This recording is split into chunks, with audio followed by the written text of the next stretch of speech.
ఇక్కడ మీరైతే చూసుకోవచ్చు జూబ్లీహిల్స్ వద్ద అయితే జూబ్లీహిల్స్ పోలీస్ స్టేషన్ వద్ద అయితే ఇక్కడ మొత్తం కార్యకర్తలందరూ కూడా ఇక్కడ కొన్ని వందల మంది అయితే ఇక్కడ వచ్చి ధర్నా అయితే చేస్తున్నారు. మరి అదే విధంగా పోలీసు వాళ్ళు కూడా ఇక్కడ బందోబస్తును అయితే ఏర్పాటు అయితే చేస్తున్నారు. ఇక్కడ ఎవరైనా సరే ఇక్కడ వచ్చి న్యూసెన్స్ చేసే వాళ్ళు ప్రతి ఒక్కరిని కూడా ఇక్కడ జీప్లోకి ఎక్కించుకోవడానికి అయితే వీళ్ళైతే చూస్తున్నారు. ఇక్కడేమో కార్యకర్తలు వీళ్ళందరూనేమో చూసానేమో వీళ్ళందరూనేమో ఇక్కడ అక్రమ అరెస్ట్ జరుగుతుందనేమో కార్యకర్తలు చెప్తుంటే ఇక్కడ చూస్తుంటే పోలీసు వాళ్ళు బందోబస్తు కూడా యావత్తు సుమారు ఒక 500 మంది పోలీసులతోనైతే ఇక్కడ బందోబస్తు అయితే ఏర్పాటు చేస్తారు. జర్నలిస్ట్ మిత్రం కూడా మహిళా జర్నలిస్ట్ కూడా చూడకుండా అందరినీ రోడ్ పట్టి లాగేస్తుంటే ఇదేం ప్రజాస్వామ్యం? మేము ఎక్కువసేపు ఇక్కడ ఉండలేము కదా, మేము ధర్నా చేయడానికి వచ్చినాం. మేము మా నాయకుడు పంపించడానికే కదా మేము వచ్చింది. దానికి కూడా కనీసం మమ్మల్ని అతను చూసి పలకరించే అవకాశం చాలా మంది చాలా దూరం నుంచి వచ్చిండ్రు, రాష్ట్రంలోని వివిధ ప్రాంతాల నుంచి వచ్చిండ్రు. కేటీఆర్ గారిని విచారణకు పిలుస్తున్నారు.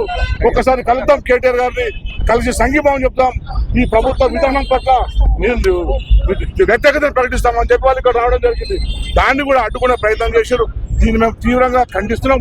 ప్రభుత్వం ఇప్పటికైనా పద్ధతి మార్చుకోవాలి. మీకు రోజులు దగ్గర పడ్డే దీన్ని బట్టి అర్థమవుతుంది. తెలంగాణ ప్రజలు మీకు అధికారంలోకి ఇచ్చింది, తెలంగాణ ప్రజల పాలన అద్భుతంగా చేయమని ఇచ్చింది. కానీ రోజుకో పోలీస్ కేసు పెట్టి, రోజుకో కమిషన్ వేసి, రోజుకో సిట్ వేసి ప్రతిపక్ష నాయకుల్ని వేధించడానికి కాదు.